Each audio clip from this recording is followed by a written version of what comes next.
At gaya po ng kanilang pakikipagsapalaran sa mundo ng sports, nauwi rin sa tagumpay at kabiguan ang kampanya sa nakalipas na midterm elections ng ilan sa mga kilalang sports personality sa bansa. Pinangunahan ni Pinoy 8 Division World Champion Manny Pacman Pacquiao ang listahan ng mga biggest winners ngayong halalan.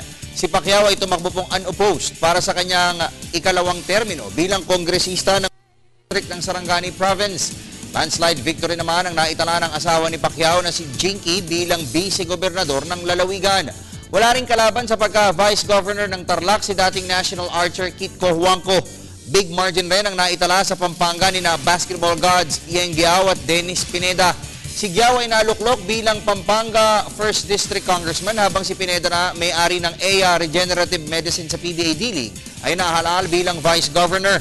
Si Air 21 Express coach Franz Pumaren ay nakabalik bilang 3rd District Councilor ng Quezon City habang na-re-elect sa City Council ng Navotas ang kanyang assistant na si Jack Santiago.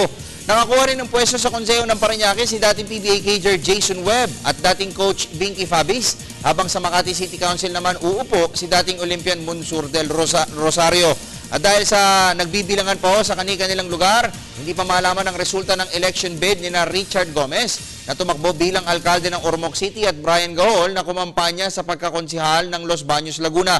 Samantala, hindi naman po pinalad sa kanilang tinakbuhang pwesto sina dating Ginebra players Joey Marquez at Rodney Santos, maging si dating Gintong Alay Chief Michael Kion, Visayas coach Yayoy Alcoseba at Ato Agustin.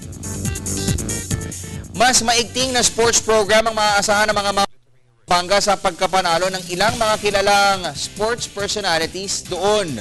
Landslide victory ang naitala ni dating Lubao, Pampanga Mayor Dennis Pineda sa pagka-vice-gobernador ng lalawigan. Sa panayam ng PTV Sports kay Pineda, ngayon pa lamang ay nakalatag na ang kanyang programa para mahanap ang mga future basketball at volleyball talents ng kanilang lalawigan. Si Pineda ay kilala sa kanyang malawak at subok ng programa sa pagdidiskubre at paghahasa ng talento sa ng mga future basketball stars gaya ni na Arwin Santos, Calvin Abueva, Jimbo Aquino at amateur standouts Ian Sanggalang at Dexter Maiquez. Naniniwala si Pineda na hindi malayong makuha ng Pampanga ang pwesto bilang cradle of basketball stars in the country. National Stadium sa Clark Field sa Pampanga naman ang nais na pagtuunan ng pansin ni newly elected Pampanga 1st District Congressman Ian Giao. Angkop na angkop anyang malawak na lupain sa Clark para sa pagtatayo ng multi-sports facility ng bansa, bagay na hindi nagaanong magampanan ng century-old Rizal Memorial Sports Complex sa Maynila.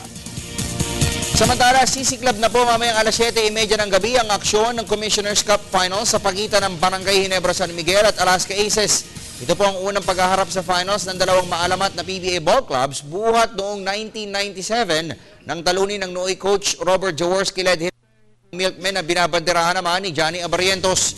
Tiyak na magiging maigting ang salpukan ng dalawang teams lalo't maikli na best of 5 lamang ang series. Sa sandal, kina Calvin Abueva, Cyrus Baguio, Sunny Thos, Dondon Ontiveros at import Robert Dozier ang Alaska, habang kina Mark Caguiwa, Chris Ellis, Kirby Raimundo, JJ Helterbrand, Josh Urbistondo at import Vernon Mackley naman aasa ang Ginebra.